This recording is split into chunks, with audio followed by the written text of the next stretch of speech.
Heyo, Kevin Cole here. Unexpected points. No glasses today for anyone watching on the old YouTube. So sorry if it's freaking you out too much here. Got a lot of sporting activities going on today. I actually did not give a lot of lead time to anyone who may happen to be tuning into this. So let me go ahead and send this out to the people. I'll just say, what should we say we're going to talk about today? We got schedule release. So I will talk about that only because it's interesting in implications for when some quarterbacks may be starting who are rookies, when some betting odds we're already getting on teams. So from a team strength perspective, I haven't perfectly quantified all that sort of stuff here, but we got a couple of weeks now that we can look at of different betting odds to get some ideas of team strength according to Vegas. And of course, we can get a little bit of an idea of how things may go down early, but not wanting to overfill based upon schedule, how good we think teams are going to be or not. There's going to be a lot of that going on now where certain teams have a 99th percentile difficulty of schedule. Another team has a 5th percentile difficulty of schedule. And the reality is it just means one team is projected to play other teams that on average will win one more game this season. So it matters. It definitely matters. There's definitely a cumulative effect, but it probably does not matter as much as the fundamentals of the teams. Okay, let me just finish sending this out on the old Twitter. Okay. So I will take question and answer here as I've done in the past, put Q&A in the comments. Let me just add that to the comments. Let's say drop questions here. And then I will take those later after going through a little piece of research that I had this week and some of the early schedule release implications. So for those who did not see, I put something out, which is really a follow-on to a conversation that I had with Frisco Josh Hermsmeyer on Wednesday about front offices. And it went into what's called the principal agent problem. And the principal agent problem is a conflict of interest between those who own something and those who have been delegated authority to control and run something. So in the classic sense, it's the conflict of interest between an owner or stockholders, let's say, of a company and C-suite executives for that company who don't own nearly as much, like salary, what they're going to earn in salary and bonuses is more important to them than what is going on with the equity of the company. And they're going to want to hit short-term goals, short-term profitability goals, and be much more important to executives than to ownership under those circumstances, and it creates a conflict of interest. So how do you resolve this conflict of interest? Maybe I'll just keep going through this example here for businesses, and then we can see how I present resolving some of these conflicts for NFL teams. But you try to align incentives. So you incentivize executives with stock awards, things that are going to align them with the stockholders. You're going to have incentives that relate to the stock price as opposed to the quarterly earnings. Now, it's not perfect. Obviously, stock prices can be manipulated. They can be pushed up or down based upon short-term earnings, which are then extrapolated out into infinity, things like that. But generally, that's what you're trying to do, is figure out a way to align those things, and a number of ways have been thought of business-wise in order to do so. For the NFL, not so much innovation in that regard. You have GMs and you have coaches, because coaches have a great influence over decision-making. In some franchises, they're kind of the de facto GM. Even if, like the putative GM for the 49ers is John Lynch, I think Kyle Shanahan's kind of running the show there a little bit more than others. And that's the case in a few other different places. So the principal agent problem when it comes to the NFL is the principal being ownership. Also, I believe being fans. Fans are not short-term invested in a team. Fans, for large part, are multi-year, decades, lifelong, passing it on to their kids and so on. They're the kind of long-term stakeholders when it comes to that. And then the opposition, the agent here, the one who is in charge of directing this franchise, this thing that people are interested in, that people are attached to, that people have ownership and stake in, are the coach and the GM. And they have misaligned incentives. The primary misaligned incentive is that for coaches, and especially for GMs, trying to keep their job.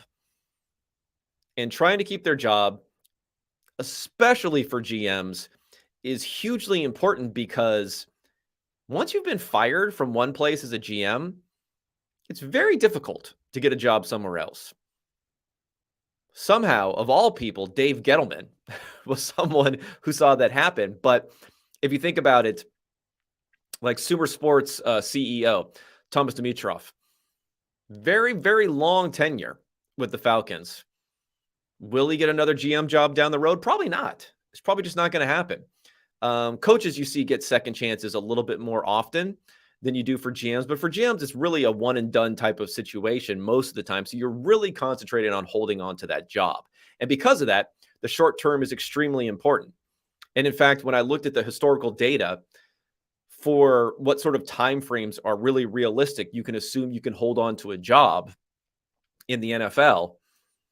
And it's easier to look at this for coaching data, but the coaching regime changes align pretty well with GMs. I mean, sometimes coaches don't survive, sometimes GMs don't survive, but coaches do. But a lot of times they're being cycled in and out on the same schedule. We're really talking about 3 years, almost a maximum of 3 years. You know, some coaches and GMs are let go even earlier than that. But it's really 3 years are all you can realistically count on.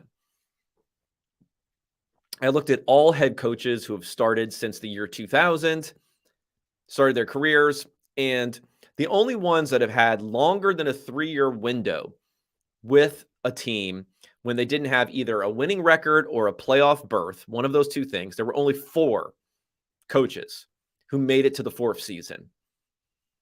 Only 2 of those coaches went 8-8 multiple times in the first 3 seasons and went 7-9 in their other season. So they were almost like a 500 team.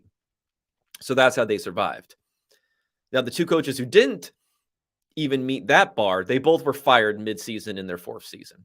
So it's really, if you don't hit like an 8-8 sort of record, show progression moving forward in that 3rd season, you're pretty much toast. And this season, we have a number of teams which can fall into that category to varying degrees. I mean, I think the Falcons and the Lions are 2 that I point to explicitly because of the fact that they're entering the 3rd year. The Lions have the highest odds to win the NFC North. The Falcons have the 2nd highest odds to win the NFC South. And the one area where this principal agent problem, the job preservation problem, really comes into play, in my belief, is with the aversion for drafting quarterbacks. Because, number one, you're getting an unknown quantity at quarterback. So the floor is extremely low.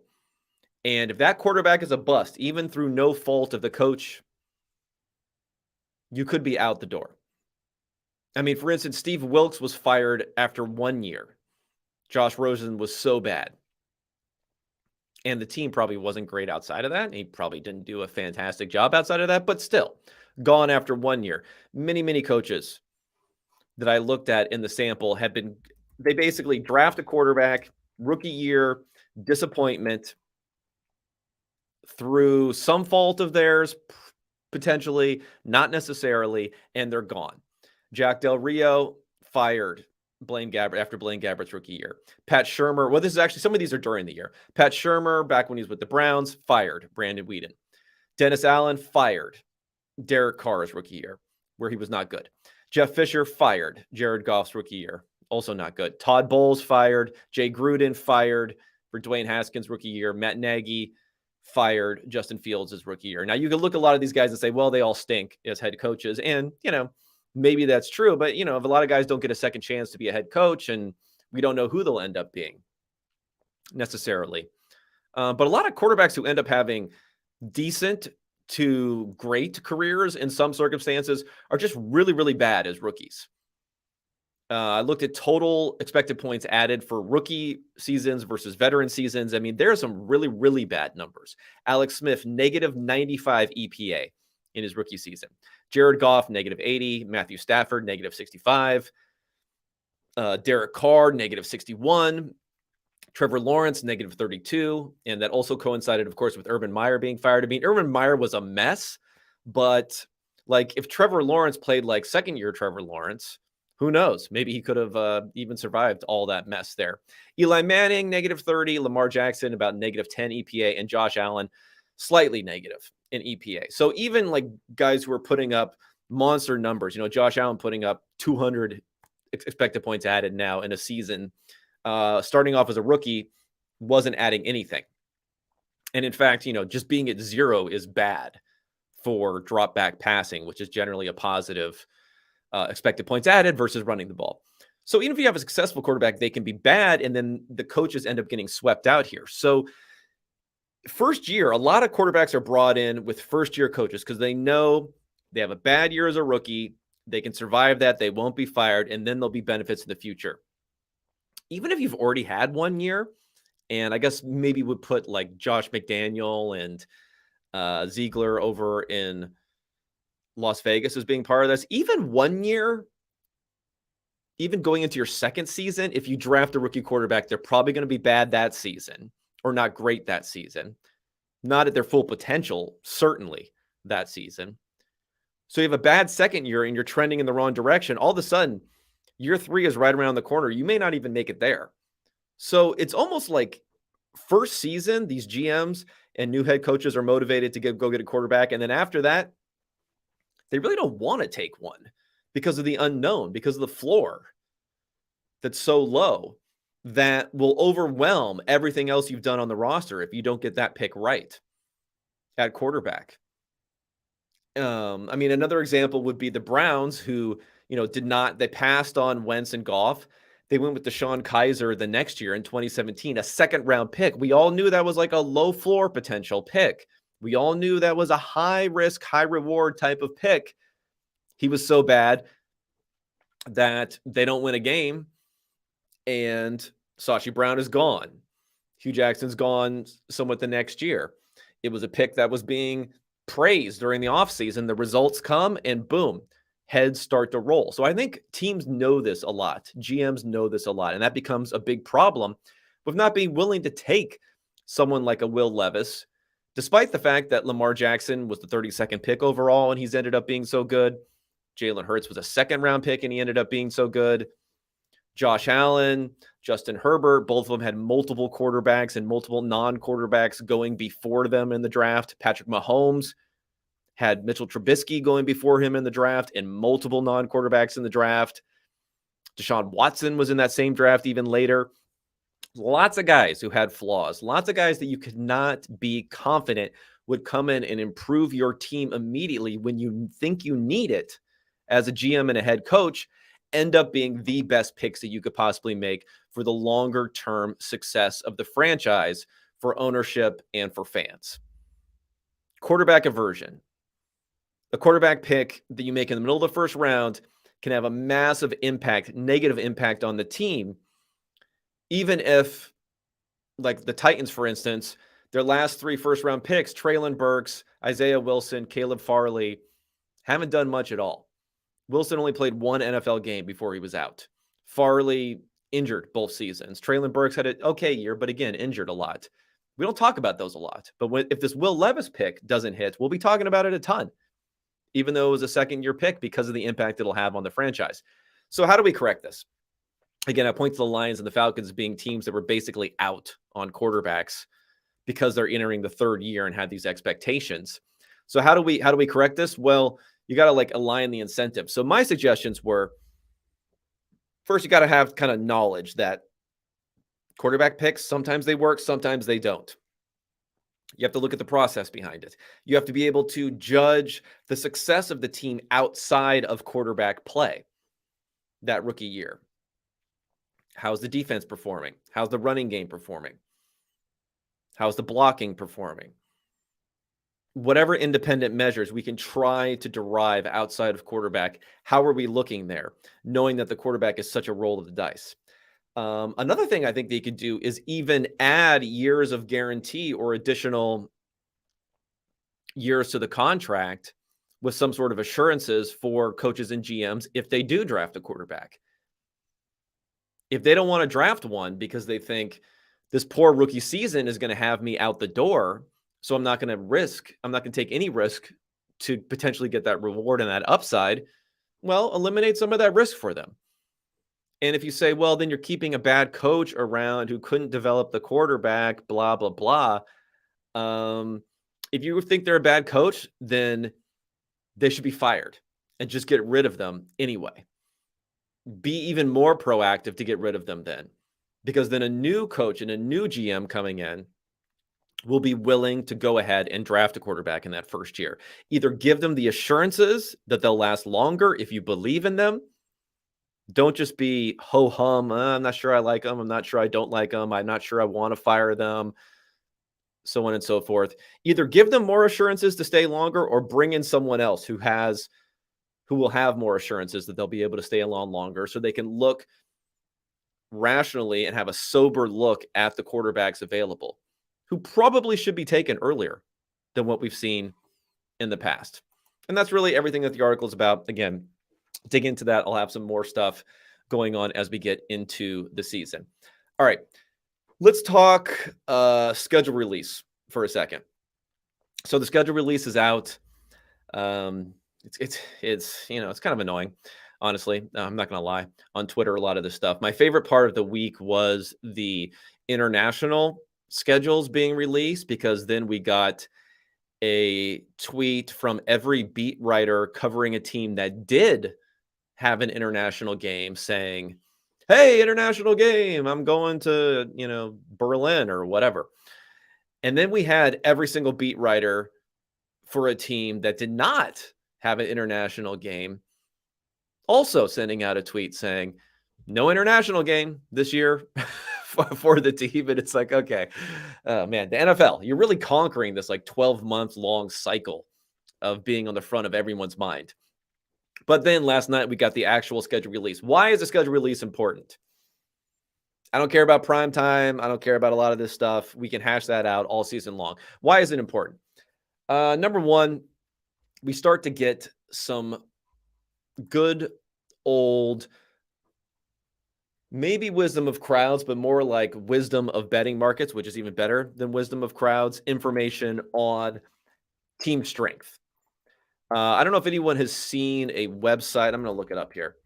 It's called Unpredictable.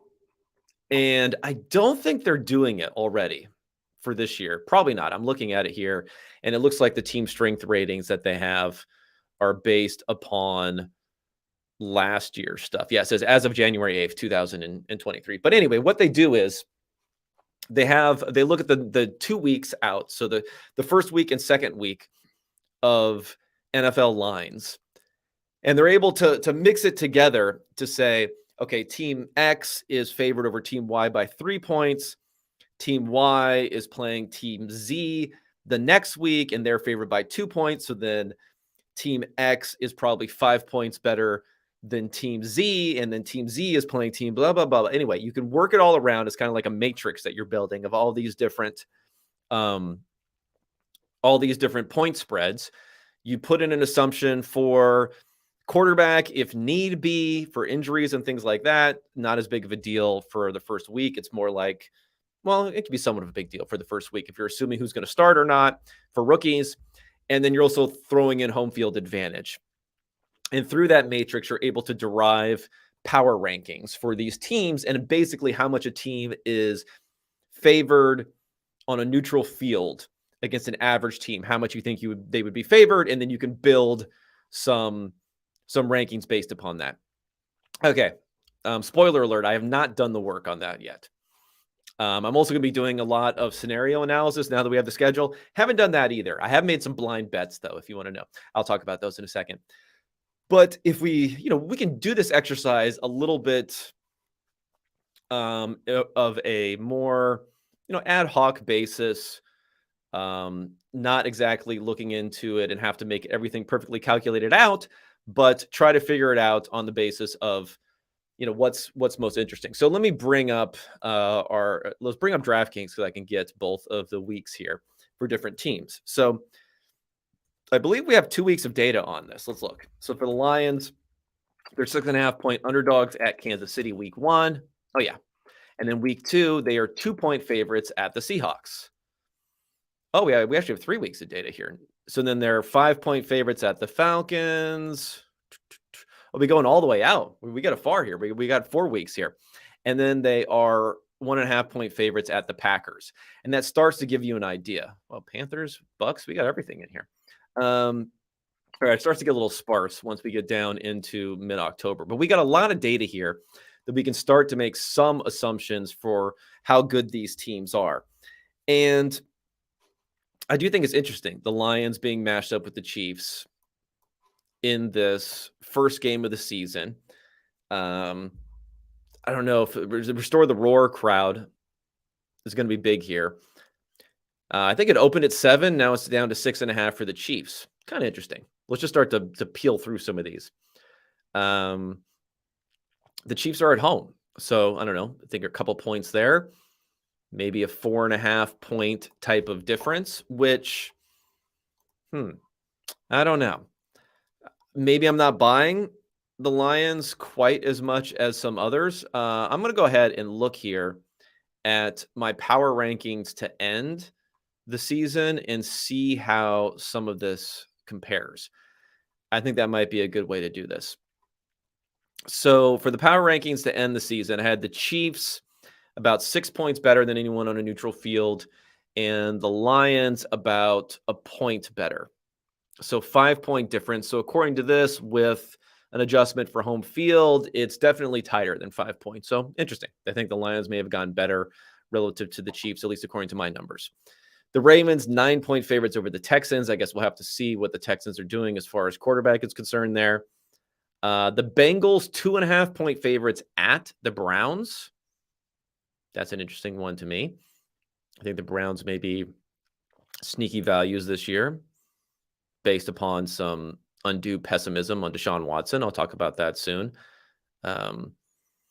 Vikings, 7-point favorites at the Bucks. The Jags, 3.5-point favorites at the Colts. That's interesting because we don't really know what's going to be going on with Anthony Richardson with that one, or whether Gardner Minshew is going to start on that one. Commanders, Cardinals. The Cardinals are going to be in a rough spot here without Kyler Murray. Commanders, 5.5-point favorites. The 49ers at the Steelers. Now, this must have, at least I think, them being 3-point favorites, although they do get over the 3 for the Steelers. This seems like it has some sort of quarterback uncertainty built into it here for the 49ers, only being 3-point favorites. Maybe I'm wrong, but it seems that way for me. Falcons, Panthers. I'm interested in this one because I kind of think the Panthers are pretty close to the Falcons as far as team strength this year. And the fact that the Falcons are 2.5-point favorites over the Panthers week 1, which would be kind of the worst week for Bryce Young. Either he's not going to play or he's going to be the least experienced that he'll be all season long. I think is interesting. Markets are much, much tighter on Falcons and Panthers than a lot of people's minds. A lot of people think the Falcons are this team that's ascending going into this year. And if Desmond Ridder plays okay, they got a really good chance of winning the division. And the Panthers are somewhat of an afterthought. They're actually pretty close. Pretty close. Titans, Saints. Saints, 3.5-point favorites at home to the Titans. So they're over the 3. That's a pretty substantial difference. The Titans are looking pretty rough this year. In fact, let's look at the Titans. I think the Titans are an interesting one to really get a grip on, like, what sort of team do we have this year? Figuring out what to do with Levis and others. So the Titans start the season 3.5-point dogs at the Saints. 3.5-point dogs at home to the Chargers. 4.5-point dogs at the Browns. 4.5-point dogs at home versus the Bengals. And then 1-point dogs at Indianapolis. So that's interesting. That's pretty close. And this is so far out in the future that, we're not getting a ton of signal here. And then the Ravens, -5.5.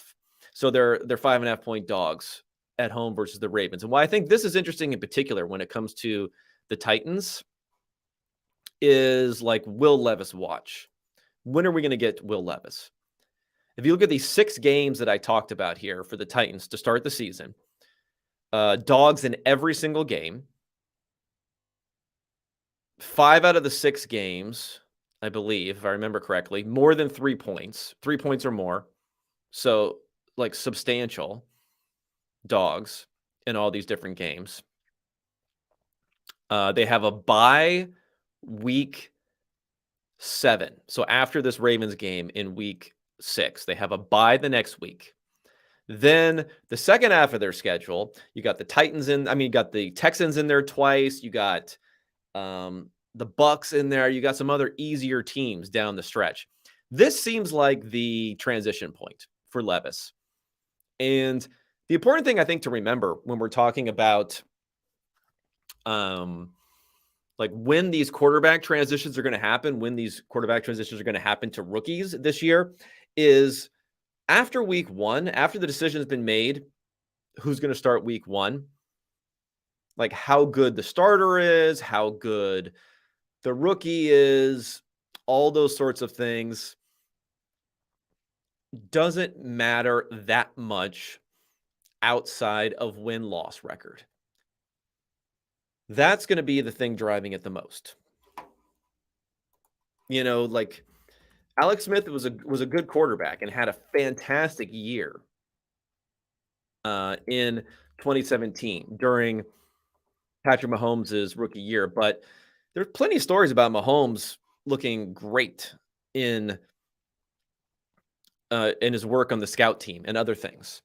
But the reason that Mahomes didn't play that year as a rookie, even though I advocated for him to play, I advocated for him to play after week 14 when they lost to the Raiders and they were 7-6. I was like, let's put Mahomes in and see what he can do. People actually got ratioed on that. People were so upset about the idea of putting in Patrick Mahomes when Alex Smith was playing well. But the reason he didn't play was mostly because the Chiefs were just playing well. They started the season 5-0.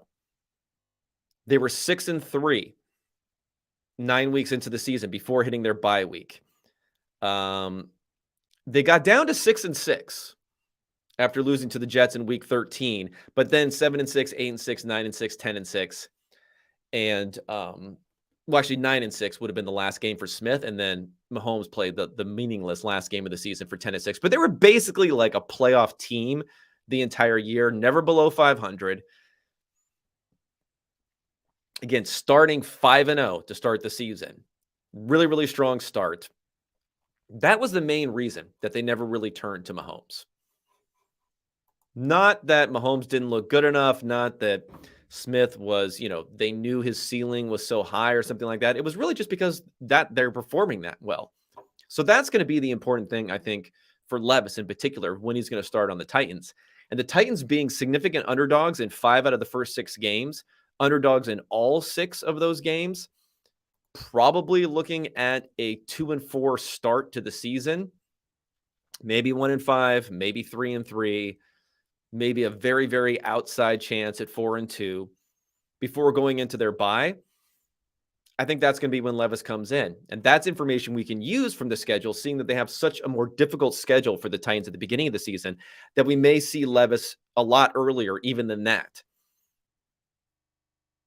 These first few games they have, they're all at least 3-point favorites. They could start off 0-3, and we'll see Levis immediately. That could happen. And when it comes to, what the Titans are going to do, I do think the earlier they get him in there, the better. He's not going to have the greatest chance of success. Just today, Mike Clay put out his offensive line rankings for NFL teams. He had the Titans dead last. Not great for evaluating Will Levis, but I'm not one of these people who says if a quarterback has bad surroundings, like maybe they was said for Fields in the past, that you just can't evaluate them. You just take it all and throw it in the garbage and say, let's give them a second year to figure out if they're good or not. No. I mean, it's context. You adjust. But generally, like, you have to show something as a rookie, or or you're not going to be that good, or at least your ceiling will be limited going forward. So I do think the Titans, if they can survive, and it looks like they have a new GM, so he can survive. Mike Vrabel is probably running the organization more than anyone else now after winning that power struggle, if there was one, with John Robinson last year. I think he's going to survive no matter what happens. Keeping Tannehill around, you probably need to restructure his contract rather than have him play on a $36 million a year deal, because once week 1 ticks by, all veteran contracts become fully guaranteed for the year. So I don't know if you want that. Figure out some way to restructure him or cut him, because you can cut him. There's no guaranteed salary left. Use that as your leverage to restructure him. But don't trade him now, which is the lowest point that you can trade. Right now is the lowest point you can trade a player. Because every team is saying to themselves, we just went through free agency. We just went through the draft. Our depth chart looks as good as it's ever going to look. You get into the training camp, people start to get injured. It starts to look a little bit worse. You get into the season, the players you thought were going to be good underperform. The players you were hoping to be good aren't good. More players get injured. In-season trades, and we've seen this going back to Amari Cooper for a first-round pick, which looked really bad at the time, going over from the Raiders to the Cowboys. Doesn't look as bad now. Mo Sanu, remember him getting traded for a second-round pick to the Patriots. Sam Bradford, not in season, but before the season, getting traded for a first-round pick from the Eagles to the Vikings because of an injury. Even Christian McCaffrey, it's a pretty good haul that the Panthers got for him mid-season last year. So I would say keep Henry around, keep Tannehill around, figure out a way for Tannehill's contract to make it palatable to potentially trade that a few weeks into the season. Teams don't like to trade for quarterbacks mid-season, but like a team like the Jets last year, if you had Tannehill on a decent contract, I think you could have fired him off to the Jets at some point early in the season. So test the market there and then make the move to Levis. And even though he has a horrible situation, if he shows anything and you don't end up having a top 1, 2, 3 pick in the NFL draft, great. You got a potential guy that you drafted in the early second round going forward. If he doesn't show anything and he has this awful offensive line and you have, a decent schedule and he doesn't really live up there, the floor is going to be very, very, very low. And in a year with some great quarterback prospects, hell, you might just go straight into a Caleb Williams next season. So Titan fans, could be a little rough this year, especially beginning of the season. But I do think if you plan in advance now for the best possible scenario for then moving into 2024, a lot of stuff you can do here. Again, don't have that principal agent problem where you're so worried about winning games this year, in particular with Vrabel having that job security. Okay, let's talk about some other things with the schedule here. And the other thing that I wanted to mention, I mentioned this briefly with the Browns. I mean, you can't bet. Okay, Deshaun Watson, I'll just reiterate this, that I think he's guilty of sin. I've talked about it a bunch in this program, that I wouldn't have traded for him, but whatever, he's there. We can't ignore the fact that he's there. He's probably extremely undervalued from an objective standpoint when it comes to like MVP odds, but that's going to be a tough narrative, a tough like voting award to get through when we're talking about MVP odds. Because if you look at them right now, if you look at Watson versus some others, I mean, Watson is down there at, you can get him at 40-1 versus, Justin Fields at 25-1. What the hell is going on with Justin Fields, by the way, and these MVP odds? Like, he's basically in line with Dak Prescott, Tua, on some places, pretty close to Lamar Jackson and Aaron Rodgers. Yeah, I don't know. I don't know if I buy that one. But I don't see a ton of value this year. I mean, basically every year before this, I just bet on Patrick Mahomes. It finally paid off this last year. because he seems to be always undervalued. I mean, at 700, 650, it's about a coin flip sort of thing as to whether or not he has value right now. But just a lot of different candidates here. Burrow, I can't do it. Allen, can't really do it. Hurts, maybe. I mean, the NFC is going to be so cakewalky. He's still going to have all that talent there. 12-1 is a maybe. Herbert, 15-1 at Caesars, at least. So that's a definite maybe. I prefer Herbert 15-1 than Lawrence at 16-1, who's next. I'm still not quite there for Lawrence.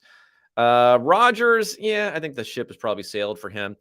And as far as the long shots, I mean, there's not a lot here. I mean, maybe Russell Wilson, 45-1. And I know it's disgusting, right? But when, first of all, what's up with this Trey Lance picture? Just a picture of his mouth. If your MVP odds, okay, if you just got traded for like multiple first round picks and have one of the most expensive quarterback contracts in the NFL,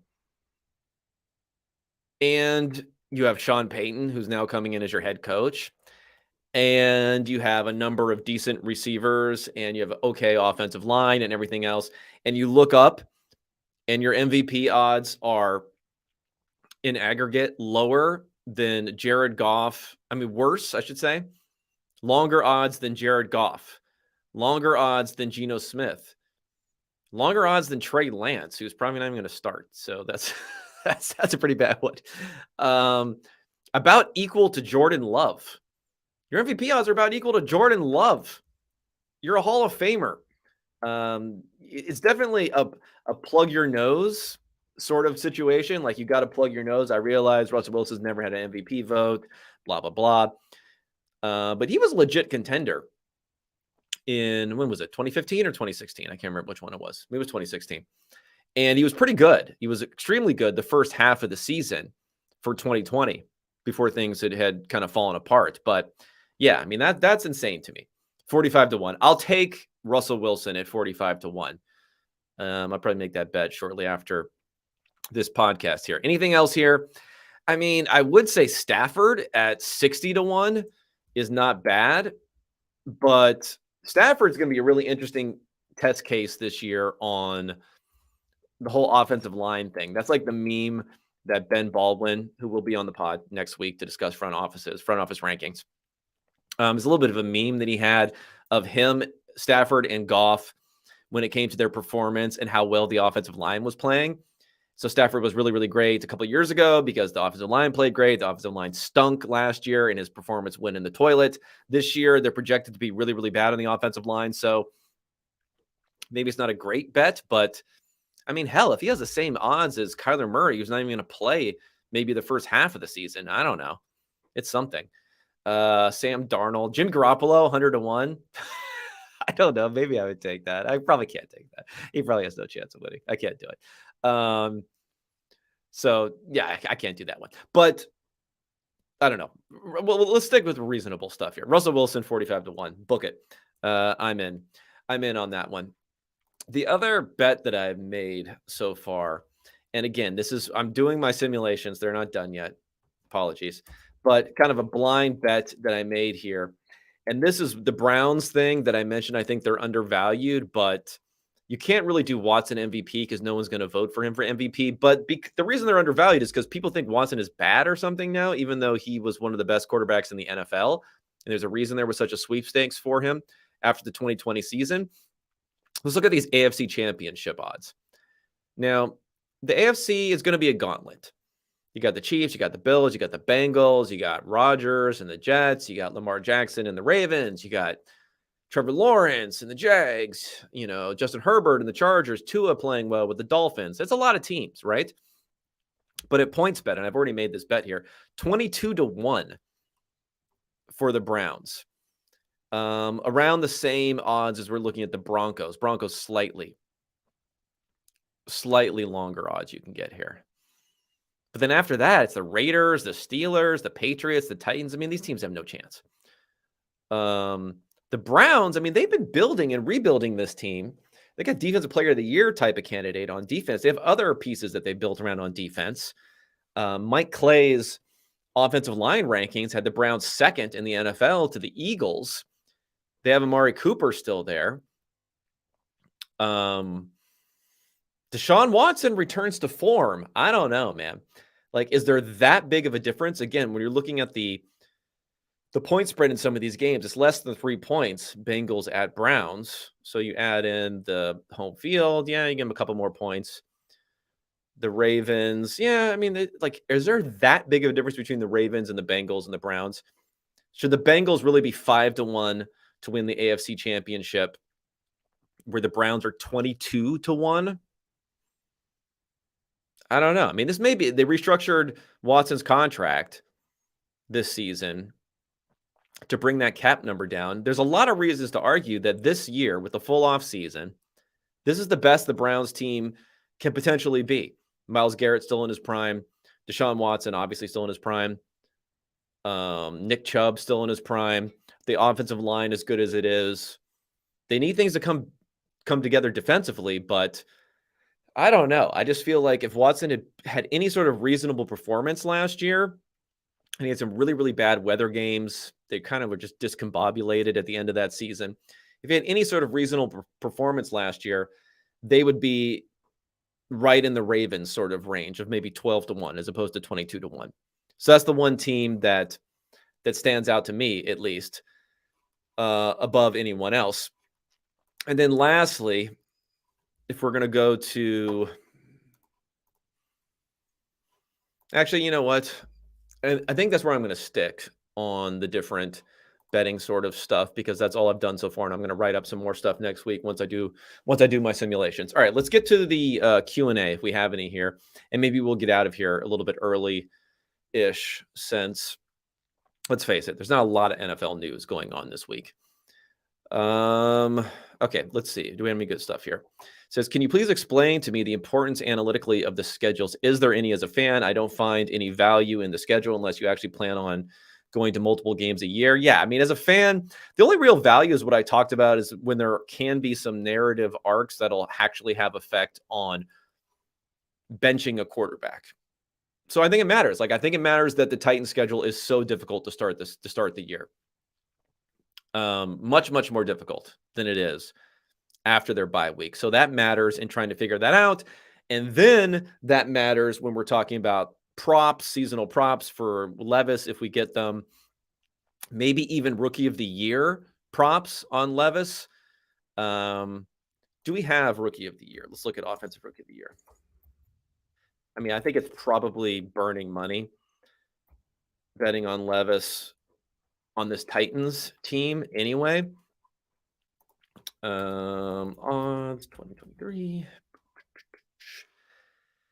Okay, it looks like right now Levis is 25-1, the same as Jalen Hyatt. I don't know, maybe that's pretty good. 25-1. I mean, it's still like these long shots. It's less. He has longer odds than Quentin Johnson and Zach Charbonnet here, the running back. He has longer odds than Hendon Hooker. How could that possibly be true? Hendon Hooker's not even going to be playing. He's injured. Zay Flowers, Addison, all these guys are higher. I don't know. I might think about that. Will Levis 25-1. I might have to shop, though. I got to shop a lot on that because I'm not interested in anyone else after that. But I do think it's interesting. Bryce Young plus 475, so almost 5-1. CJ Stroud 7-1. It's probably still burning money to say Levis at 25-1, but that could be interesting. So that's a little bit of a thing to think about when it comes to analytical stuff with the schedule. Doug Analytics, frequent question asker. Appreciate it, Doug. New York Giants. Have you done any work on rest or travel time versus win probability? I believe I remember Timo Risque of PFF, shout out to Timo, finding that rest didn't make a difference unless it was after a bye. The problem with this, and I have done some work on this, the problem with this, like a lot of different things, is how much do we weigh the historical data that may be telling us something that doesn't apply anymore? So the home field advantage has been whittled down over a number of years, significantly recently, because of the better understanding of rest, travel accommodations, scheduling, have a routine and a schedule when we're talking about traveling from one place to another. So, yeah, I don't think rest makes a big difference. And even the bye week rest, I'm not sure rest is really helping that much after the bye week. I mean, it's probably helping to a degree, but what may be the bigger thing after a bye week is the additional time you have to prepare for the next opponent. These coaches are working 20-hour days every week getting ready. When you have 2 weeks to get ready for someone as opposed to a week to get ready for someone, makes a massive difference. So, can you separate? Do you know that's rest, or do you know, or is that preparation? I mean, I'm willing to think it's more preparation than it is even rest when it comes to these teams, unless it's a specific player you can point to coming back from an injury that couldn't have come back from an injury if it was only 1 week. I think generally it's preparation. And you're going to spend 2 weeks preparing for that next team. You're not going to spend like a week and a half for the next team and then push another half a week for the team after that. No, you pretty much just, it's pretty much the next team up, next team up, next team up. So 2 weeks for the next team does make a difference. So I do think that's part of it. Travel, it used to be something that made a bigger difference. There used to actually be a thing like the early games on the East Coast for West Coast teams that would travel. So they'd be playing at the equivalent of 10 a.m. Their own time. Not as much of a thing anymore. Teams are smarter about travel. Teams are even staying overnight sometimes, or staying through the week, I should say, on the East Coast if they have to make double trips. And teams also become accustomed to it. I think you may have seen when they put it together all of the mileage, and you saw the Seahawks had the most mileage. Well, they kind of always have the most mileage. West Coast teams always have more mileage because they're traveling more often to the East Coast than vice versa. And the Seahawks in particular are kind of isolated by themselves in the Northwest without, a Portland team or no teams in Montana and other stuff out in that sort of area. So they're always going to have the most travel, and they really kind of get used to it. But they also have a good home field advantage when other teams come traveling in. What else we got here? Another question here. Timing of games being different, the expiration of double headers and Monday Night Football from a timing perspective, viewership wise, but also player empowerment, eating regiments, etc. Yeah, I don't know. I just know that you put it on TV and people will watch it. And clearly, if you look at the schedules, whether it's East Coast just getting punished when it comes to the NBA schedule right now in the playoffs with these 10 o'clock tips, people are much more likely to stay up and watch if they're truly engaged than they are to like leave work early or whatever, leave school early or whatever they need to do to start watching. So it's a money-making venture for everyone there, even if you think it's ridiculously late and you're not going to be able to stay up for it. Am I crazy, or is the Vikings having the worst odds to win the NFC North crazy? Luck regression or not? Do they have the worst odds? I thought the Packers. Let me see. NFC North odds. I do think that they're undervalued. Make sure. Pull this up. Okay, I just got a bad page here. Hold on. Getting some bad information here. DraftKings. Let's bring them up and we'll try and figure it out. Yeah, last time I saw, the Packers were still the worst as far as the odds are concerned. Sorry, it's taking a little bit longer than I thought I was going to. Okay, division winner. NFC North. No, I mean, at least the DraftKings, I've seen different in different places. The Lions plus 110, the Vikings 350, Bears 350. I mean, that seems insane to me that the Bears are tied with the Vikings. They do have a lot easier schedule. The Vikings have that first place schedule, which hurts them a bit here. And then the Packers plus 500. So, yeah, I think the Vikings might be a little bit underrated. The Packers jumped them on FanDuel. I guess I haven't looked on FanDuel. Yeah, I mean, that's kind of insane. I'm not a big Jordan Love believer. You never know what can happen, though. I mean, you never know what can happen. Anything else here? I like Cousins as MVP. I just don't think that's like ever going to happen, no matter what he does.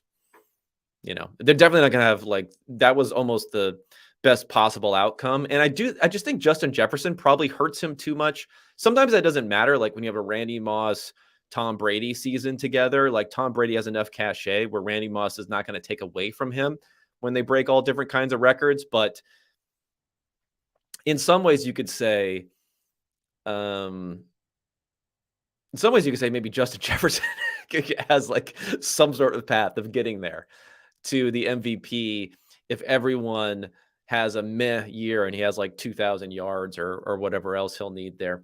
I don't know. I just don't see there. What's the thing here? Jordan Love isn't a Jordan Love believer either. Yeah, no, I agree with that point. That's my whole bet against himself with that contract, which is kind of funny. All right, guys, abbreviated here. Appreciate everyone tuning in. If you have any more questions that you want to ask me, go ahead. You can email me if you want at the Unexpected Points email address. It's unexpectedpts altogether at gmail.com. Of course, follow me on Twitter, which is at Kevin Cole, the dreaded triple underscore there. Send me any questions, concerns, any ideas that you want me to explore on the website. If you want to also go to Substack and you can leave comments on individual posts, you want to leave a comment on the post saying a Q&A or something else that you want me to explore that you didn't have time to tune in, go ahead and do so. Otherwise, I'll find some other topics to ramble to you guys next week. And during the week, I don't know if it's Tuesday or Wednesday, I'm going to talk to Ben Baldwin. We're going to do our top and bottom front offices. So I got to figure out how I'm going to structure that, whether I want people yelling at us at the beginning or waiting till the end to yell at us.